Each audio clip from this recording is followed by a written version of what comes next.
नमस्कार, मैं हूं आपके साथ आस्था कौशिक। पीलीभीत में लव जिहाद का मामला सामने आया है। गुड़गांव की रहने वाली लड़की ने पीलीभीत के रहने वाले मिहाज अहमद पर गंभीर आरोप लगाए हैं। लड़की के मुताबिक मिहाज ने मुन्ना बनकर लड़की को प्रेम जाल में फंसाया और फिर लड़की का शारीरिक शोषण किया। नहीं बल्कि मिहाज है। मिहाज के भाइयों ने लड़की के साथ रेप किया। लड़की की भी शिकायत की गई है। तो गुड़गांव की एक लड़की ने गम छिपाकर, पहचान बदलकर और हिंदू बनकर उसके साथ धोखा किया है, लव जिहाद किया है, जिसकी शिकायत अब उसने पुलिस में की है। यहाँ आने के बाद मुझे ये पता चला कि वो मुसलमान है और मुझे पहले नहीं बताया कि मैं मुसलमान हूँ। यहाँ आके मुझे पता चला वो मुसलमान है। तो कितने समय से आपकी बात हो रही थी? मेरी बात लगभग 2014 से हो रही थी। अभी तक 2014 में आपको जानकारी नहीं हुई? और मेरी शादी के 1.5 साल होने को जा रहे, शादी के बाद पता चला मुझे। शादी कर ली? हाँ, शादी कर ली है। शादी में कोई धर्म परिवर्तन कराया था क्या? जी, धर्म परिवर्तन उन्होंने करवाया मुझसे कि मतलब इस्लाम कबूल करना पड़ेगा, लेकिन मैं क्या करूँ, मैं मजबूर हो गई थी। मतलब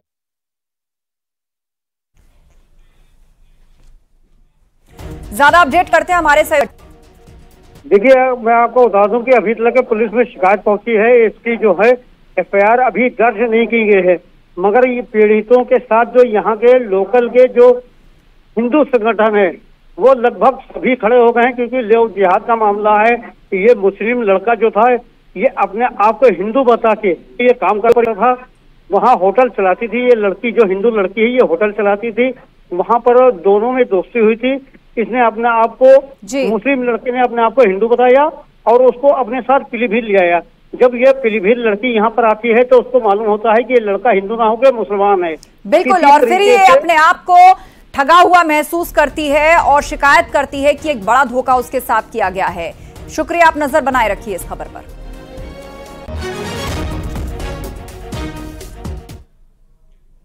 और बलिया में पुलिस ने रेप के आरोपी को गिरफ्तार करके जेल भेज दिया है। उसके ऊपर 13 साल की नाबालिग लड़की के साथ रेप करने का आरोप है।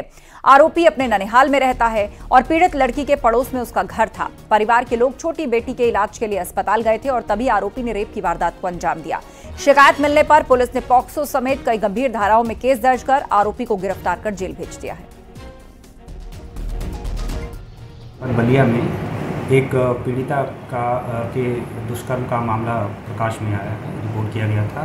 तत्काल सुसंगत धाराओं में मुकदमा पंजीकृत कर लिया गया। मेरे द्वारा और पुलिस के द्वारा घटनास्थल का मुआयना किया गया। फोरेंसिक टीम ने साक्ष्य संकलन कर लिया है। एक्यूज्ड को गिरफ्तार कर लिया गया है। उसे माननीय न्यायालय के सामने प्रस्तुत किया जा रहा है और अग्रिम विधि कार्रवाई की जा रही है। और चित्रकूट में लिव इन रिलेशन में रह रहे प्रेमी ने प्रेमिका को फावड़े से पीट कर मौत के घाट उतार दिया। शहर कोतवाली क्षेत्र के विद्यानगर मोहल्ले की यह वारदात है और दोनों यहां किराए के मकान में रहते हैं। बताया जा रहा है कि दोनों पिछले 1.5 साल से लिव इन रिलेशनशिप में रह रहे थे और शराब पीने के बाद खाना बनाने को लेकर उनके बीच में विवाद हुआ, जिससे प्रेमी विजय ने फावड़ा उठाया और उससे पीट कर प्रेमिका को मार डाला। सूचना मिलने पर फौरन मौके पर पहुंची पुलिस ने शव को कब्जे में लेकर पोस्टमार्टम के लिए भेज दिया है और आरोपी प्रेमी को पुलिस ने हिरासत में ले लिया है। महिला के पिता की शिकायत पर पुलिस ने मुकदमा दर्ज कर आरोपी को हिरासत में लिया और आगे की कानूनी कार्रवाई की जा रही है।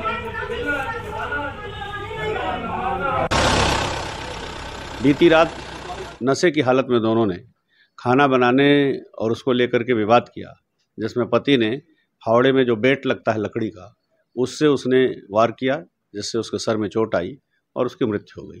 पुलिस ने उसके परिजनों को सूचना दी तो उसके पिता ने तहरीर दी है, जिसके आधार पर अभियोग दर्ज कर लिया गया है। पंचायतनामा पोस्टमार्टम की कार्यवाही पूर्ण हो रही है और आरोपी को गिरफ्तार कर लिया गया है। लखनऊ ने डिलीवरी बॉय से बदसलूकी के एक आरोपी को पुलिस ने गिरफ्तार किया है। डिलीवरी बॉय मोहम्मद असलम ने कुछ लोगों पर नाम पूछकर गाली देने और मुंह पर शराब फेंकने का आरोप लगाया था।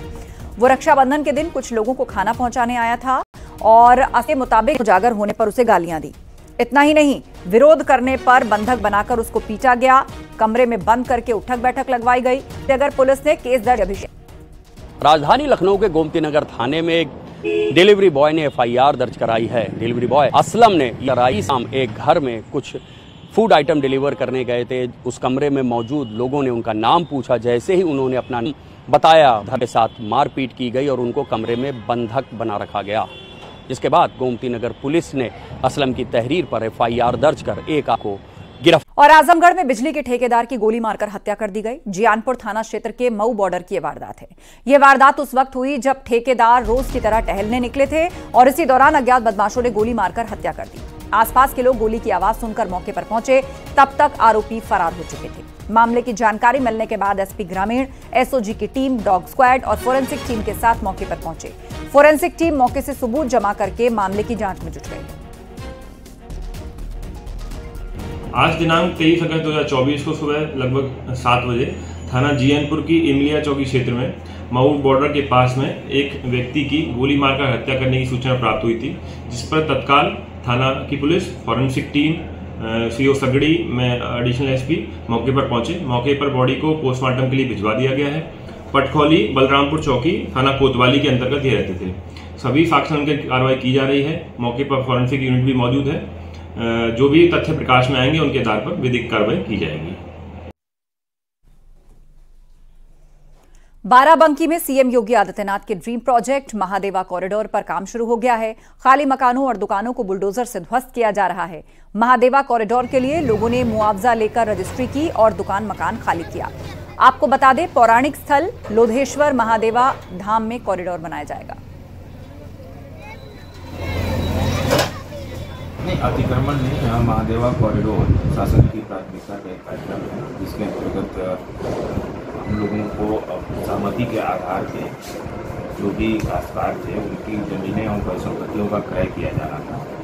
और तत्क्रम में हम लोगों ने प्रयास करके सहमति के आधार पे आज तक 84 ऐसे काश्तकार हैं जो हमारे आबादी लैंड में जिनका घर था उस सहमति के आधार पे अपनी जमीन और परिसंपत्तियों का सरकार के पक्ष में, महादेवा कॉरिडोर के पक्ष में बरामद कर दिया। एटा में संदिग्ध हालत में एक शख्स का शव लटका मिला। प्रेमिका से हुई कहासुनी के बाद आत्महत्या की आशंका जताई जा रही है और सूचना पर पहुंची पुलिस ने शव को पोस्टमार्टम के लिए जिला अस्पताल भेजा है। मौका वारदात पर पहुंचकर बारीकी से जांच पड़ताल की जा रही है। कोतवाली देहात क्षेत्र के खेरिया कला गांव की यह वारदात है।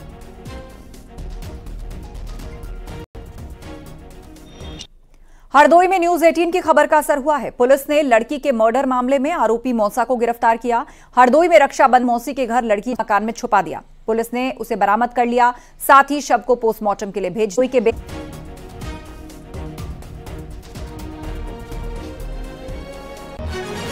इस तहरीर पर पुलिस ने तत्काल अभियोग दर्ज किया तथा मानसी पांडे की तलाश शुरू की। मौसा मणिकांत द्विवेदी को हिरासत में लिया, उससे पूछताछ की तो उसने ये कि मानसी पांडे पिछले 2 वर्ष से चल रहा था। मानसी पांडे कहीं और शादी करना चाहती थी, इसी कारण उसने मानसी पांडे की गला दबाकर हत्या कर दी है।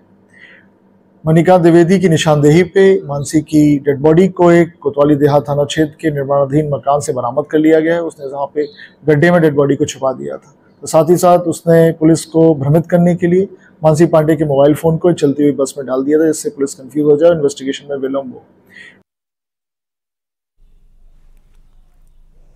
नोएडा में कई इलाकों में सड़कों पर गड्ढे होने से लोगों को काफी परेशानी हो रही है। नोएडा ग्रेटर नोएडा एक्सप्रेसवे के महामाया फ्लाईओवर के पास 100 मीटर के पैच पर गड्ढे से लोगों को सफर करने में काफी दिक्कतें हो रही हैं।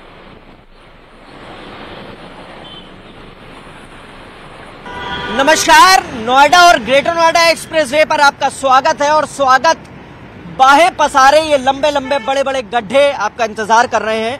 दरअसल में इस समय नोएडा ग्रेटर नोएडा एक्सप्रेसवे पर है और आपको बता दें कि ग्राउंड जीरो पर पड़ताल की जा रही है। और जब पड़ताल की गई तो हकीकत सामने आ गई। हर बार लाखों नोएडा ग्रेटर नोएडा एक्सप्रेसवे की नहीं है, बल्कि सेक्टर 48, सेक्टर 49, 60 जो मुख्य सड़कें हैं, 50 मीटर चौड़ी सड़कें हैं, वहां की ये स्थिति है, वहां की ये दुर्दशा। और आप देखेंगे कि किस तरीके से वाहन रेंगते हैं। इसी की वजह से यहाँ पर जो दिक्कतें होती हैं, उस दिक्कतों का सामना आम आदमी को करना पड़ता है। दरअसल में यहाँ पर ये नोएडा ग्रेटर नोएडा एक्सप्रेसवे है और महामाया फ्लाईओवर के पास हम मौजूद हैं। और ये आप सड़क देखेंगे कि यहाँ पर करीब ये 100 मीटर का लंबा पैच है, जहाँ पर ये दिक्कत होती है, जहाँ पर ये बड़े बड़े गड्ढे हैं। 2016 में पंजाब के पटियाला की नाभा जेल तोड़कर 6 खूंखार अपराधियों को भगाने के मुख्य आरोपी रमनजीत सिंह रोमी को 14 दिन की न्यायिक हिरासत में भेज दिया गया है। कल शाम पंजाब पुलिस की स्पेशल टीम रोमी को हांगकांग से प्रत्यर्पित करके भारत लाई थी, जिसके बाद रात तकरीबन 3 बजे उसे ड्यूटी मजिस्ट्रेट के सामने पेश किया गया।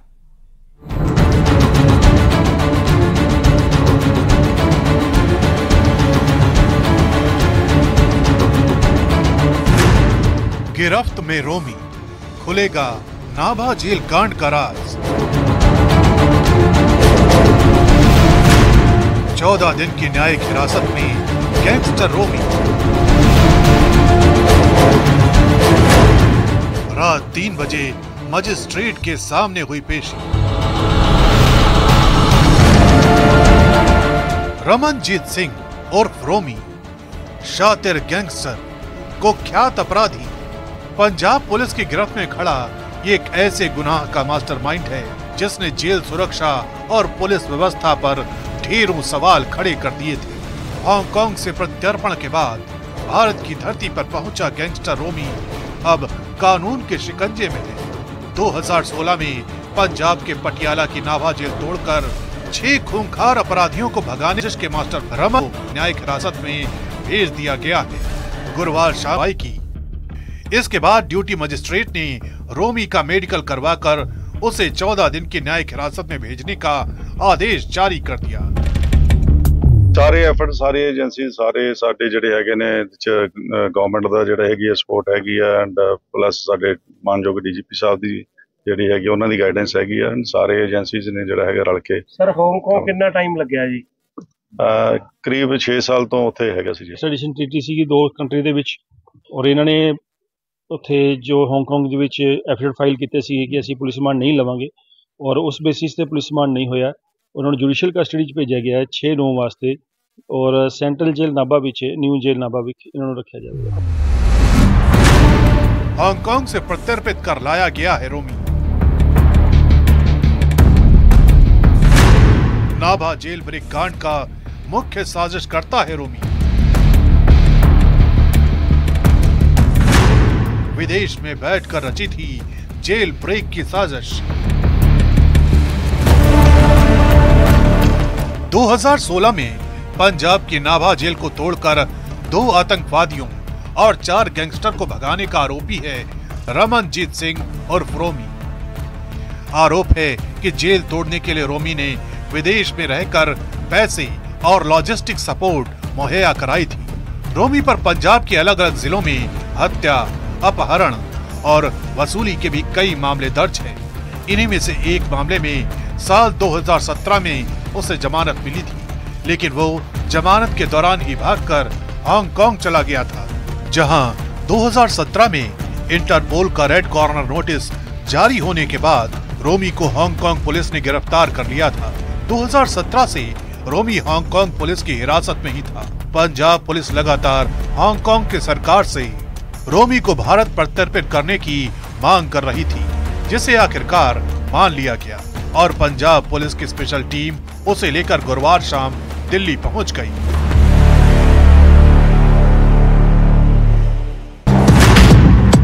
सत्ताईस नवंबर 2016 को नाभा की मैक्सिमम सिक्योरिटी जेल पर पुलिस की वर्दियों में आए अपराधियों ने फायरिंग करते हुए हमला बोला।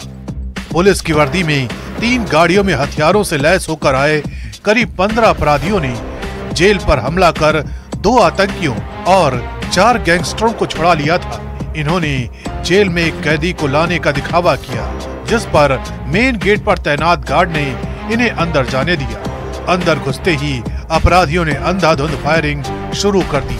इसके बाद वो बैरक में घुस गए, जहां खालिस्तान लिबरेशन आर्मी के आतंकी हरमिंदर सिंह मिंटू, आतंकी कश्मीर सिंह और 4 अन्य गैंगस्टर हरजिंदर सिंह भुल्लर और विकी गौंडर, गुरप्रीत सिंह सेखों, कुलप्रीत सिंह उर्फ नीटा दियोल और अमनदीप सिंह उर्फ धोतिया इनका इंतजार कर रहे थे। इसके बाद हमला करने वाले इन 2 आतंकवादियों और 4 गैंगस्टर को लेकर फरार हो गए। बताया जा रहा है कि जेल ब्रेक के मुख्य साजिशकर्ता रमनजीत सिंह रोमी ने उस वक्त पाकिस्तान में मौजूद आतंकवादी हैप्पी पीएचडी की मदद से इस घटना को अंजाम दिया था। इसके पीछे हम लगे हुए थे और इसकी रेड कॉर्नर नोटिस इंटरपोल के थ्रू जारी करवाया था। फिर इसको हांगकांग। रिलायंस जियो ने उत्तराखंड के सबसे दूरस्थ हिस्सों में भी डेटा नेटवर्क कनेक्टिविटी का विस्तार किया है। आज रिलायंस जियो ने तिब्बत नेपाल सीमा के पास स्थित एक बहुत ही छोटे से लेकिन सामरिक दृष्टि से अहम गुंजी गांव में अपना नेटवर्क लाइव किया है। यह गांव कैलाश मानसरोवर भारतीय मार्ग पर स्थित है और पर्यावरण भौगोलिक दिक्कतों के बावजूद जियो ने उत्तराखंड के 16,500 से ज्यादा गांव तक नेटवर्क पहुंचा दिया है। बड़ी संख्या में ऐसे कई गांव हैं जहां केवल जियो का 4G 5G नेटवर्क उपलब्ध है। ये सभी गांव अब डिजिटल क्रांति की मुख्य धारा से जुड़ चुके हैं। जियो केवल शहरों और कस्बों तक ही सीमित नहीं है। इसका उद्देश्य अपने हाई स्पीड डेटा नेटवर्क को वंचित समुदायों तक पहुंचाना है।